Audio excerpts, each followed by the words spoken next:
દોસ્તો, જય શ્રી કૃષ્ણ। જો અમારી આ ગાય છે ઈ ખાણ ખાઈ નહીં ને એટલું મોઢું ભરી અને ગમાણમાંથી નીચે વેરતી હતી, તો આપણે દેશી જુગાડ બનાવ્યો છે, તમને બતાવી દેવી। જો તમારું પશુ પણ આવી રીતે ખાણ નીચે વેરતું હોય તો તમે પણ આવો દેશી જુગાડ કરી શકો છો। તમારી ગાય હોય કે ભેંસ હોય, તમે એને આવી રીતે બાંધી શકો છો, જેના હિસાબે આપણું ખાણ નીચે વેરશે નહીં। કારણ કે ગાયના પગમાં તો ઝીણું ઝીણું છાણની રજ ને એવું બધું હોય, એની અંદર ખાણ વેરાય એટલે આપણે ન તો ખોટ જાય, કારણ કે ઈ ખાણ જે વેરાય એ પછી કોઈ ખાય નહીં।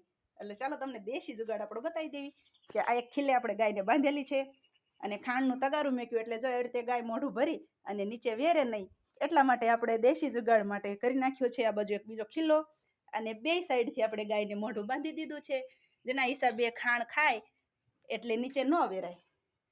અને ખાણ ખાઈ લે એટલે ખાસ ધ્યાન રાખવું કે ખાણ ખાઈ લે એટલે પછી તરત આ દોરડું છોડી નાખવું। જય શ્રી કૃષ્ણ, ખુશ રહેજો।